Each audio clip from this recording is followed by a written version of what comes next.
पिछले वीडियो में हम लोगों ने देखा था कि जो 30 विद्यार्थियों के गणित के जो 100 अंक थे वह एक अवर्गीकृत बारंबारता सारणी के रूप में दिखाया गया था। याद है? भूल गए? जी। अब उसको जो है यहाँ पर वर्ग अंतराल के रूप में दिखाया जा रहा है। वही है, क्वेश्चन सेम है, सिर्फ वहां पर जो 10 था वह कितनी बार आया था? एक बार नहीं, 10 2 बार आया था शायद। मतलब 10 कितनी बार था? देखिएगा, छोड़ दीजिएगा वो वाला आंकड़ा। 10 एक बार आया था, ठीक है, और 20 एक बार आया था, ठीक है ना। तो वहीं यहाँ पे 10 से लेके 25 के बीच में 2 आ गया है। समझ रहे हैं जी? बात समझ रहे हैं जी। अर्थात 10 से लेके 25 के बीच में 2 आ गया है, ठीक है। फिर 25 से लेके 40 के बीच में जो आंकड़ा था उसको जोड़ करके 3 लिख दिया। समझ रहे हैं मतलब कहाँ से निकल रहा है बात? वो आंकड़ा कहाँ से निकला था? मान लीजिए 100 विद्यार्थी थे, 100 विद्यार्थी, सॉरी कितने विद्यार्थी हैं? 30 विद्यार्थी थे। 30 विद्यार्थी कितने कितने अंक आए? एक का 10 आ गया, एक का 5 आ गया, एक का 12 आ गया, एक का मतलब ऐसे करके। अब इस आंकड़े से क्या निकला था? वो वाला बारंबार सारणी निकला था जिसका हम निकाले हैं पिछले वीडियो में, और इस वीडियो में इसको वर्ग अंतराल के रूप में करके तब निकाला जा रहा है, ठीक है। तो यह वीडियो जो है 10th क्लास के बच्चों के लिए अत्यंत महत्वपूर्ण है, क्योंकि इस वीडियो से आपके परीक्षा में 10 से 12 अंक के प्रश्न 100% पूछे जाएंगे, ठीक है। देखिए कैसे। अब आपको जो अब दिया गया है इसका माध्य निकालना है। क्या निकालना है? माध्य। तो मैं आपको बताना चाहता हूं कि माध्य सबसे पहले, माध्य जो है वह सबसे पहले मतलब 3 विधियों से निकाली जाती है। एक होती है साधारण विधि, जिसको हम लोग प्रत्यक्ष विधि के नाम से भी जानते हैं, प्रत्यक्ष विधि के नाम से भी जानते हैं। दूसरा होता है लघुरीत विधि, जिसमें कल्पित विधि भी आता है, ठीक है। लघु रीत विधि जिसको हम लोग कल्पित विधि भी कहते हैं, कल्पित विधि। समझ रहे बातों को? और तीसरी विधि होती है पग विचलन विधि, ठीक है, पग विचलन विधि, ठीक है। समझ रहे बातों को? तो इस विधि को हम लोग बारी बारी से देखेंगे कैसे निकल। अब साधारण विधि को हम लोग सबसे पहले देखेंगे।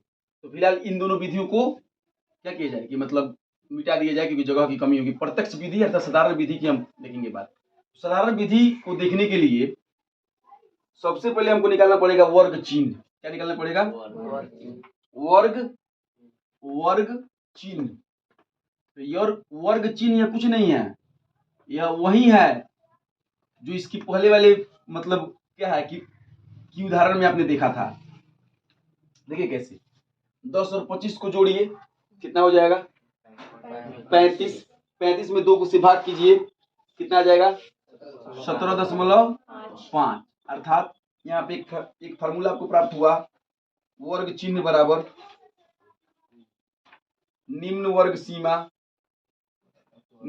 सीमा प्लस उच्च वर्ग सीमा बटा 2। किसी को दिक्कत?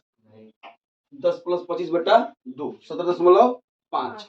अब आपको कुछ नहीं करना है, जितना अब आपको बार बार नहीं जोड़ना है, 25 में 40 को नहीं जोड़ना है, 2 से भाग नहीं करना है। जितना का अंतराल है उतना आगे जोड़ते चलना है। कितना का अंतराल है? 10 से 25 के बीच में 15 का अंतराल है। 10 से 25 के बीच में क्या है? यह निम्न वर्ग सीमा, यह उच्च वर्ग सीमा, दोनों के बीच अंतराल क्या है?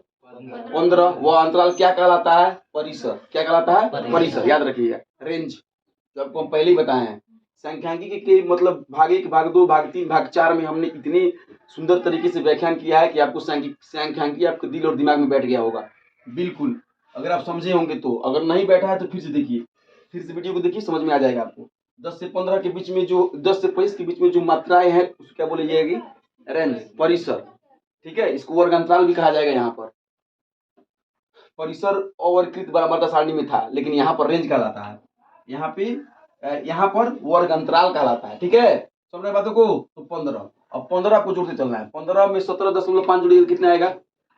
15 में 17.5 जोड़िएगा तो 0.5, 7 × 5 = 12 के 2, हाथ में चाहिए 1, 1 1 2 1 3, 32.5 5, ऐसे ही 15 15 15 15 आगे बढ़ते जाएगा। 47.5, फिर आगे बोलिए 62.5, फिर 77.5, फिर 92। हाँ, यदि आपको चेक करना है कि आप सही हैं कि गलत हैं तो फिर ये अंतिम वाला जो है उसको जोड़ कर लिख लीजिए। 85 में 100 को जोड़िए, कितना आएगा 185। अब उसमें 2 से भाग कीजिए, इतना ही आएगा। अगर अगर इतना आ गया तो इसका मतलब है कि आप सही हैं। गणित एक ऐसी चीज है जिसमें आप खुद अपना जांच भी कर सकते हैं कि आप सही हैं कि गलत हैं। ध्यान दीजिए, देखिए इधर, समझ रहे बातों को। तो यह आपका है क्या, वर्ग चिन्ह। तो यह वर्ग चिन्ह नहीं है, यह क्या है, एक्स है। आपको कुछ देर पहले भी बताया गया था जी, वह एक्स था और यह क्या था, एफ है। बस अब कुछ नहीं करना है, अब आगे एफ एक्स निकालना है, एफ एक्स निकालने हैं। ठीक है, एफ एक्स कितना होगा, गुना करके जल्दी जल्दी बताइए। 17.5 में 2 से गुना कीजिएगा, कितना हो जाएगा, 5 दूनी 10 का 0 हाथ में बचा 1, 7 दूनी 14, 1 15 का 5 हाथ में बचा 1, 2 1 3 35। किसी को दिक्कत? फिर करेंगे 32.5 में 3 से 5 दिए, 15 के 5 हाथ में बचा 1, 3 दूनी 6 1 7, फिर 3 3 के 9 1 9, 97.5। बताइए अब कितना होगा, 332.5। आगे 375.0, फिर 465.0, फिर 555.0। मतलब गुना कर लीजिएगा, कोई दिक्कत नहीं है। अब क्या है कि साधारण विधि द्वारा फार्मूला क्या होता है कि सिग्मा एफ एक्स बटा सिग्मा एफ। अभी बात हुआ है कुछ देर पहले, इसको जोड़ लीजिए, कितना आएगा, जोड़िएगा तो आपको प्राप्त होगा 1860। आप जोड़ के देख लीजिएगा, सिग्मा एफ एक्स कितना हो गया आपका 1860। कितनी विद्यार्थियों की संख्या कितनी थी, 30। सिग्मा एफ कितना हो गया 30। बस अब रख लीजिए 1860 बटा 30, काटिएगा कितना आएगा 62। अर्थात इसके माध्य कितने आ गए 62। समझ गए? किसी को दिक्कत नहीं होनी चाहिए कोई दिक्कत। अगर आप मतलब इसको बोलते हैं साधारण विधि या प्रत्यक्ष विधि। अब हम लोग इसको क्या है कि कल्पित विधि द्वारा या लघुरित विधि द्वारा बना करके देखेंगे। अब हम लोग कल्पित विधि के माध्यम से माध्य को निकालेंगे। ध्यान दीजिएगा, थोड़ा सा यह पेचीदा है लेकिन बहुत ही आसान है। कल्पित विधि, फिर लघुरीत विधि। जैसा इसका नाम है लघुरीत, लघु मतलब छोटा, रीत मतलब नियम, रीति तरीका, ठीक है ना। ऐसा तरीका जिसके माध्यम से माध्य निकालना जो है थोड़ा सा छोटा हो जाता है, आसान हो जाता है, उसको क्या बोलते हैं लघुरीत विधि। और कल्पित विधि क्योंकि इसमें कल्पना किया जाता है, कल्पित मान। सबसे पहले इसमें मानना पड़ता है कल्पित चर मान। ठीक है, कल्पित चर मान। कल्पित मतलब कल्पना करना, कल्पना समझते हो, मानना। जैसे कि हम इसमें मान लेते हैं, वर्ग चिन्ह तो निकालना था भाई, गड़बड़ा गया थोड़ा सा, यहाँ मिटाना नहीं चाहिए था। चलिए लिख देते हैं, वर्ग चिन्ह निकालना पड़ेगा इसमें भी, समझे। वर्ग चिन्ह निकाल लेते हैं, कितना था 17.5। बोलिए तो जल्दी जल्दी। 32.5 और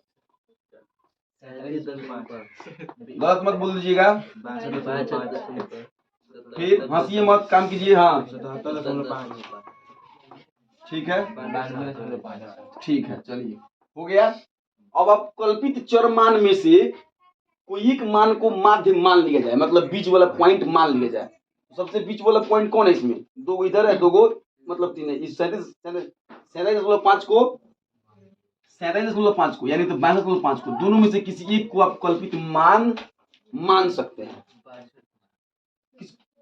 इसको मानिए या इसको मानिए, तो हम 37.5 को ही मान के चलते हैं। तो चर मान जो है हम मानते हैं, इसको ई द्वारा सूचित किया जाता है। तो क्या मान लीजिए 37.5। समझ गए? किसी को दिक्कत? अब अगला जो पॉइंट है वह निकाला जाता है डी। क्या निकाला जाता है डी आई, जिसका फार्मूला होता है डी आई बराबर फार्मूला होता है x माइनस ए। x क्या था? x क्या था? वर्ग चिन्ह था, ठीक है, वर्ग चिन्ह यहाँ था, और ए अब 47.5 था। चलिए अब आते हैं, लिखते हैं डी आई, यहाँ थोड़ा सा मिटाना पड़ेगा, आप उतार चुके, डी आई बराबर लिख लीजिए x माइनस ए, यहाँ पे रहेगा तो ठीक रहेगा। तो अब 47 x कितना हो गया? 17.5। अब 17.5 में से 47.5 घटेगा तो कितना बचेगा भाई? -30। गुड, किसी को दिक्कत? देखिएगा कितना आसान हो जाएगा। फिर 32.5 में से 47.5 घटेगा तो कितना बचेगा?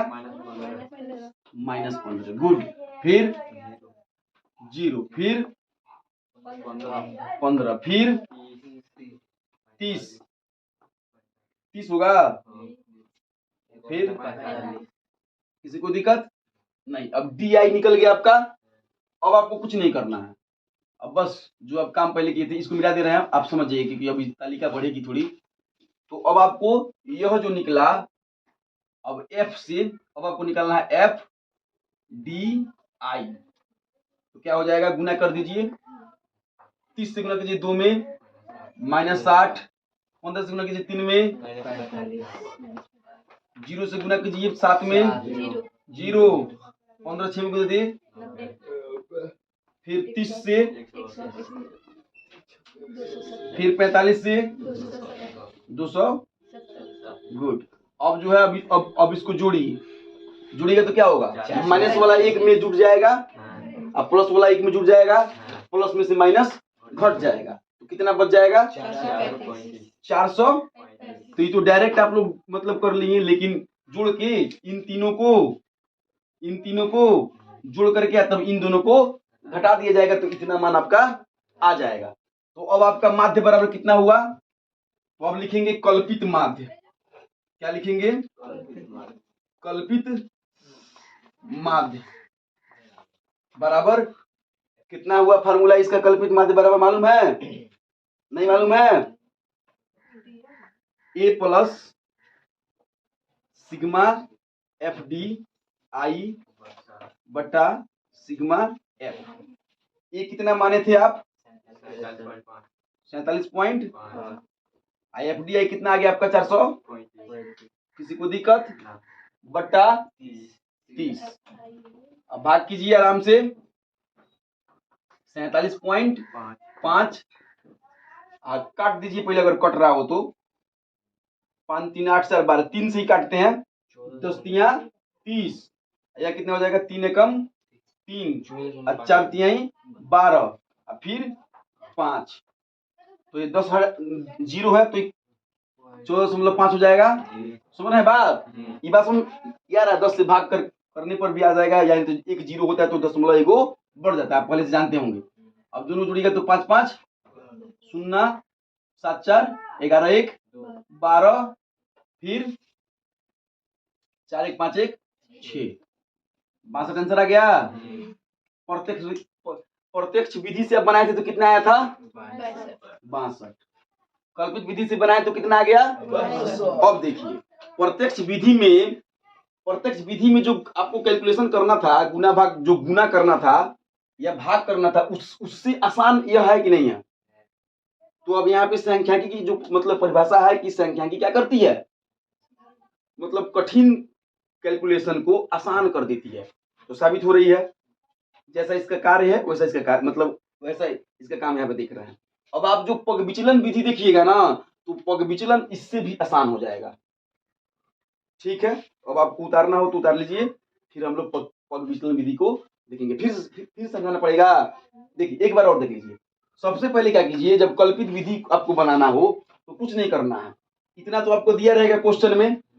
अब इस वर्ग अंतराल से वर्ग चिन्ह निकाल लेना है। वर्ग चिन्ह तो आप आसानी से निकाल सकते हो, दोनों को जोड़ के 2 से भाग करके वर्ग चिन्ह आप निकाल सकते हो। अब वर्ग चिन्ह में से बीच में से किसी एक पॉइंट को ए मान लेना है, कल्पित मान, कल्पित चर मान क्या मान लेना है? ए मान लेना है। बीच में से मतलब नीचे से या ऊपर से नहीं, बीच में से। जैसे कि इसमें 2 2 4 2 6 गो राशि थी, तो बीच में यानी तो 5 था, यानी तो बीच में यानी तो 3 था, यानी तो 4 था। ठीक है ना। अगर 5 को होता तो बीच में एक आता। अरे भाई जैसे आप ऑब्जेक्टिव बना रहे हो, जब ऑब्जेक्टिव बनाने की बात की गई थी उसमें क्या किया गया था, आपको बताया गया ना माध्य मतलब माध्यिका निकालने के लिए कि बीच वाला पॉइंट चुनिए, सम संख्या हो या विषम संख्या हो। तो जब संख्या सम थी तो 2 बातें बीच में आ रही थी, समझ रहे हैं। 6 लड़के अगर हैं तो बीच वाला लड़का कौन है, चौथा भी बीच वाला है, तीसरा भी बीच वाला है। अगर 5 लड़के हैं तो 2 इधर हो गए 2 इधर हो गए, पांचवा मतलब जो बीच वाला है वह जो तीसरा लड़का जो है वह बीच वाला है। समझ रहे बातों को।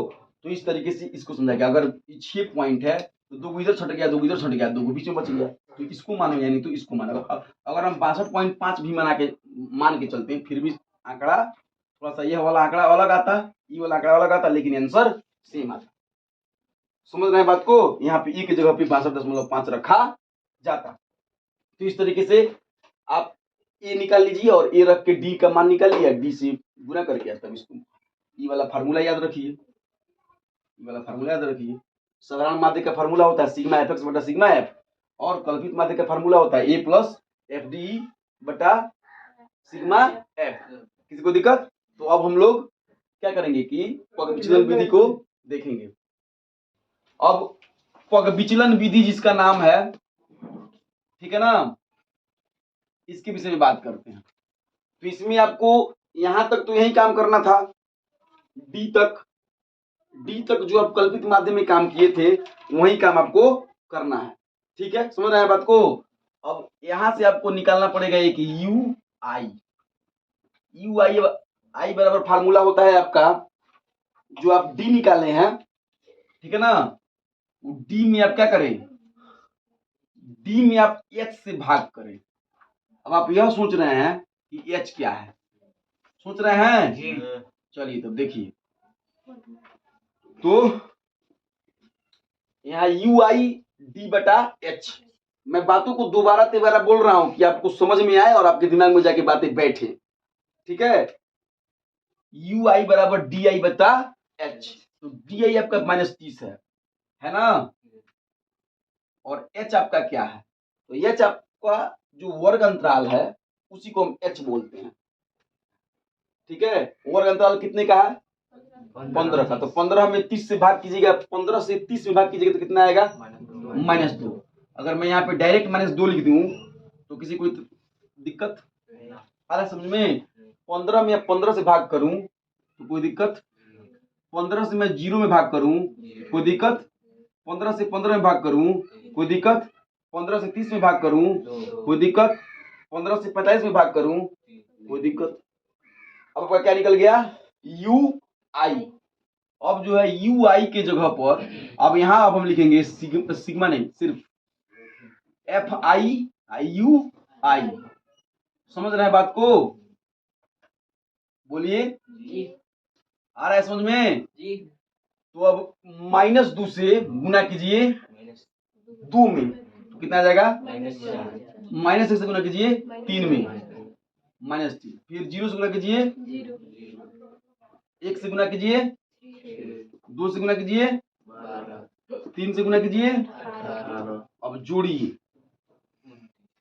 कितना आएगा, 12 6 18 18 18 36 और 4 3 7, 36 में से 7 घटेगा 29। किसी को दिक्कत? तो सिग्मा एफ यू कितना हो गया, 29। कोई परेशानी नहीं। और बारंबारता कितना था, 30। तो विचलन माध्य, क्या बोलते हैं इसको, विचलन माध्य। उसको क्या बोलते थे, कल्पित माध्य। इसको क्या बोलते हैं, विचलन माध्य। एक बात याद रखिएगा, माध्य को हमेशा एक्स डैश के रूप में घोषित किया जाता है। जहां ऐसे लिखा हो, यहाँ ऊपर अगर ऐसे लिखा हो तो इसका मतलब होता है माध्य। समझ गए, कल्पित माध्यम में भी ऐसे होता है, माध्य में भी ऐसे होता है, और विचलन माध्यम में भी ऐसे होता है। किसी को दिक्कत? विचलन माध्य बराबर फार्मूला होता है आपका, फार्मूला आपका होता है A plus H into sigma F I U I बटा सिग्मा एफ आई। किसी को दिक्कत? बस अब क्या दिक्कत, बैठा लीजिए, बात खत्म। ये कितना था आपका, 47.5। बस एच कितना है, 15। गुना 29 बटा 30। 15 से 30 कट जाएगा, 2 बार में कितना आ जाएगा 47.5।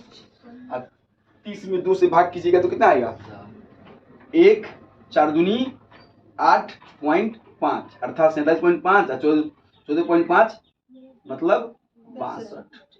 पग विचलन में भी आ गया 62 आंसर आ गया किसमें पग विचलन में भी 62 आंसर आया था, प्रत्यक्ष विधि में भी, और 62 आंसर आया था साधारण में भी, मतलब कल्पित विधि में भी। लेकिन आपने एक बात नोट किया कि जब मैं साधारण विधि अर्थात प्रत्यक्ष विधि से माध्य निकाल रहा था तो जो गुना करने की बारी आती थी तो इसमें लिखा गया है पुस्तक में, वहां से मैं देख करके मतलब उतार रहा था। क्यों? क्योंकि गुना करने में मुझे टाइम लगता है, समय लगता है। कोई कितना भी तेज हो गणित बनाने में, लेकिन जब गुना की बारी आती है तो थोड़ा सा समय लगता है, ठीक है। लेकिन जब कल्पित माध्यम में गए थे हम लोग तो थोड़ा बहुत उसमें भी गुना करना पड़ा था। लेकिन पग विचलन में क्या देखा आपने, तनिक भी कोई परेशानी नहीं हुई। कैलकुलेशन यहाँ पे मात्राएं ज्यादा दिख रही हैं लेकिन कैलकुलेशन इसका सरल है, आसान है। तो फिर से वही बात आती है कि संख्यांकी कठिन से आसान की तरफ ले चलती है, ठीक है। इस तरीके से आपने साधारण विधि, कल्पित विधि और पग विचलन विधि को देखा, समझा, जाना, सीखा। परीक्षा में यह नहीं शर्त होता है कि आप किसी विधि से निकालें। परीक्षा में सिर्फ सवाल दिया रहता है और बोलता है कि आप माध्य ज्ञात करें। अब आप जो है माध्य किस विधि से निकालना चाहते हैं, कल्पित से निकालना चाहते हैं, लघु रीति से निकालना चाहते हैं या पग विचलन से निकालना चाहते हैं, वह आपके ऊपर निर्भर कर रहा है। तीनों के तीनों विधि जो है सही है। जो आपको अच्छा लगे वो आप इस्तेमाल करें और फिर जो आपको सरल लगे वो आप इस्तेमाल करें। और तीनों के तीनों विधि एक दूसरे से कनेक्टेड हैं। आप देखे थे साधारण विधि का आप जब उपयोग कीजिएगा तो इतना तो काम करना पड़ेगा, वर्ग चिन्ह निकालना होगा, वर्ग चिन्ह में बारंबारता से गुना करके लिख दीजिएगा, आप भाग कर दीजिएगा तो आंसर आ जाएगा। जब आपको कल्पित विधि निकालना है तो इतना आपको निकालना होगा, ठीक है। और जब आपको पग विचलन निकालना है तो बस इतना निकालना होगा। तीनों के तीनों एक ही तरीके से रिलेटेड है, तीनों में कोई विशेष बातें नहीं है। सिर्फ इस बात का ध्यान रखा गया है कि उससे वह आसान है, कैलकुलेशन करने में, गुना भाग करने में आसान किया गया है, ठीक है। बस, और दूसरी कोई बात नहीं है। तो मैं आज का इस संख्यांकी भाग 4 नामक क्या है कि वीडियो को यहीं पे रोक रहा हूँ। हम लोग माध्यिका और बहुलक नामक वीडियो के लिए फिर से मतलब माध्यिका और बहुलक के लिए अगले वीडियो में मिलेंगे। और मैंने आपको पहले भी कहा था कि संख्यांकी का लगभग 4-5 वीडियो बनेगा और संख्यांकी आपका कंप्लीट हो जाएगा, कोई डाउट ही नहीं बचेगा। तो ये जो चीजें थी, ये जो मेरी वीडियो हैं, ये सब के सब लेक्चर वीडियो हैं। इस सब में आपको समझाने का प्रयास किया गया। अब आपको घर पे जाके या कोचिंग संस्थान में कहीं भी आपको अभ्यास करने की जरूरत है। अब आप अपना किताब उठाइएगा और किताब में एग्जाम्पल को और एक्सरसाइज को जब बना लीजिएगा तो आपका संख्यांकी इतना मजबूत हो जाएगा जितना मजबूत जो है बुलंद सीमेंट से जोड़ा गया दीवार होता है, और कभी भी वो उसे कोई तोड़ नहीं पाएगा और आप बहुत मजबूत हो जाएगा संख्यांकी में और आपको कोई परेशानी नहीं होगी। और एक बात याद रखिए, गणित के किसी एक चैप्टर में यदि आप मजबूत हो गए ना तो पूरा का पूरा चैप्टर आपके कमांड में आ जाता है। इसी के साथ मैं आज का वीडियो समाप्त करता हूं। मैं फिर कल मिलूंगा बहुलक और माध्यिका को लेकर के, क्योंकि बहुलक और माध्यिका में से भी परीक्षा में लगभग एक क्वेश्चन 100% टच करता है, ठीक है। चलिए।